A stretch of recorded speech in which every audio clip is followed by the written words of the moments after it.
Arab. Betul. Kali dening ajaran Arab. Mula ungulane Wedhatama tan weruh rosing rasa. Tan weruh rosing rasa mongko wis lumeket anggo. Artine, Mbah? Artine, kowe iki ora ngerti rasa iku goleki, wis mongko iku goleki wirawiri ndi iku wis kelet nang anggo-anggo iki lho, Go. Tan weruh rosing rasa wis lumeket anggo. Nanging paksa ngakah wuku ngelmu ming Mekah. Wais. Sing digolek wis semantane awake dhewe sik paksa mbayang Mekah kanthi jaman biyen nunggal prau sasar dilakoni saiki sapa 50 juta. Ya, umroh. Betul. Ke Mekah. Betul. Yes. Lha apa 50 juta iki apa digawe nggih ke omah anake apa di marah-marah itu malah. Enggak, Mbak. Lek mbok ngendikake tadi, lek mbok paparke iki kategori masuk pupuh apa? Pucung, pangkur, megatruh, gambuh, mijil. Kan Wedhatama go 5 pupuh, Mbak. Sing sithik pangkur, Ya. Kasinom. Heeh. Kasinom gambuh, pocong, kas pocong, Pangkur? pangkur sing dhewe. Heeh. Pak kedua sinom. Iya. Dari ketiga bukune disilih wong ora bali. Gambuh to? Nggih. Gambuh apa mijil? Nek gambuh Heeh. gambuh samengko ingsun tutur sembah catur kang kudu lumuntur. Terus ki, Mbah? Ingsun tutur aku ene pitutur malu sembah catur kok kudu sembah ki ana petang perkara kang kudu lumuntur kok kudu kok ngerteni. Iya. Sembah catur kang kudu lumuntur terus sembah patang perkara kok kudu ngerteni.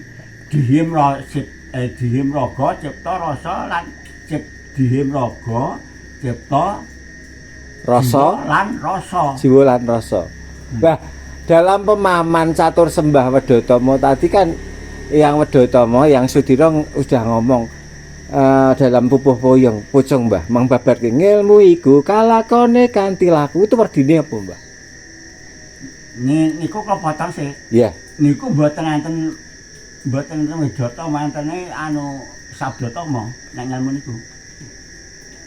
Ki mau ora bagian dari potongan sekar pucung ngilmu iku kalakone kanthi laku. Sik lho semang-semang apa nang Mudhatama apa nang Wedhatama. Kok jelas ning mawon. Iya, Ngelmu iku heeh. Kalakone kanthi laku. ningi lawan kas, tegese kas nyantusani. Ya. Buddha panegih angkara. Wah. Ngilmu iku tegese kelakone kanthi laku. Jadi nek kowe duwe ilmu apa, ilmu tukang kayu, nek ora kok tendane tukang kayu ya iso bakal dadi barang. Nek kowe duwe ilmu sarjana pendidikan nek ora gelem ngajar kuwi dadi ora bakal pindah. Nek kowe duwe ilmu bidang apa ketatanegaraan ora ketindake ya ora pindah. Ngelmu iku lakoni kan kudu ditakoni. Oh, dadi basane ning gampang dipahami kudu diamalke karo ilmu. Iya, Mbah, paham. Terus kemudian aku ngancik ke tembang pangkur, Mbah. Ini ajarane Semedi. Jenengan mungkin nyambung ya. Tan samar pamoring sukma. Apa, Mbah, ki, Mbah? Sinuk moyo rumah ing sepi. Sinimpen telenging kalbu pambukaning warana talen saking layap liyeping aluyup pindha pesating nyumpena sumusuping rasa jati. Isih ngerti werdine, Mbah? Iki ajarane Semedine wong Jawa kandhane. Saka layap liyeping aluyup pindha pesating nyumpena sumusuping rasa jati. Niku enten pupuh sinom. Terus werdine iki wae, werdine. Ya, werdine. Werdine niku nek sampean ajeng ngeningke cipta, ajeng mesu napa ngudi rasa Heeh. niku sampean manindakake laku semedi. Karepe kan ngoten niku. Heeh. Wong semedi niku kudu wani nginepke budi, kudu wani mateni anu Heeh. apa jenenge mati sajroning urip. Ah, mati sakjroning urip. Ah, terus nggih. Mati sajroning urip. Lah niku nek sampean pun iso mati sajroning urip niku di dalam anu nika pesate supena niku di dalam saat mengeningan kita anu napa layape ngaluyuk Ya. sampan anu nggih untuk mencapai ke layape ngaluyuk adalah sampan kedah ngatur mlebu metu napas. Heeh. Napas ini ditarik mlebu sebotane hu. Heeh. Ajeng ditarik keluar menjadi ya. Heeh. Akhirnya abane hanya hu dan ya. Hu masuk, ya keluar. Hanya dibaten mawon. Ana hitungan hu. Ya. Hu. Ya ini diulang-ulangi sampai 100 kali atau sampai 50 kali supaya kamu bisa sampai ke layar pengaluyuk. Waduh. Atau sampai bosan ini sampai ala bawah sadar. Wais, bagus. Jadi pemamane megeng napas keluar masuk. Mboten megen napas beda, megen napase gendek. Nah, menghitung keluar masuknya napas. Waduh. Apa salah paham? Nek megen napas didek ngeten. Heeh. Ngeten niki buat ngatur mlebu metu napas.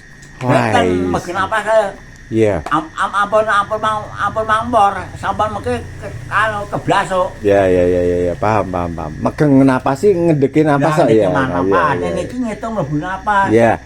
Keluar masuknya. Itu aku kembali ke ajaran semedi Jawa. Mungkin Mbak nanti so nyambung. Ada pemahaman iki biasanya para dalang nyritakake ngene. Sedakep saluku juga hanutupi babanawa songo, hamung hanengeningke cipta indriya, hamung ningali pucuking grana manut laskitane Baja Irawana. Kuwi mau ning mbok critakake ora ning tak critakake iki Mbah. Lah nggih nek dalang kan pocapane anu sedekap salut tuku tunggal. Ya. Nutupi babahan hawa sanga. Ya. Hawa sanga niki merem, niki ora ngrungokke, anu niki ora omongan. Ditan nek niki karo ngene iki gina ora bakal nguyuh karo ngising. Nah wis kene sing sikane iki ora weruh, ora krungu lan ora omong. Nek hidung niki nek ditutupi ora bakal ketindak. Hidung niki makhluk alat untuk menjadi ini adalah ngitung mlebu napas, ngitung mlebu napas. Iya. Dadi tembung nutupi babane hawa sanga niku maksude ora kok bawa sanga ditutup gak saya hidung niki ora bakal kakon. Maka ya, alat untuk ngatur mlebu napasnya lewat hidung. Nah yo sedakep saluku juga hanutupi babawana hawasa hamung humandeng ana ing pucuking grana lho Mbah. Hamung humandeng lho. Hanya ningali pucuking grana landut lasiktane Baja Irawana keluar masuknya napas lewat uring lho Mbah Baja Irawana itu. Nah, mana ana pucuking grana ini di dalam anu ngeten semati ngeten iki kan anu sebetulnya pucuking grana iki. Iya, pucuking grana. Anu motor niki gedaran mriki, motor niki darakan mriki. Iya, heeh. Karepe kan ngaten. Iya, artinya. Tapi hanya begitu itu. Anu asale saged sumu-sumu dateng rasa sejati kesuwen. Lah, solusine piye ning paling gampang? Solusine motor merem.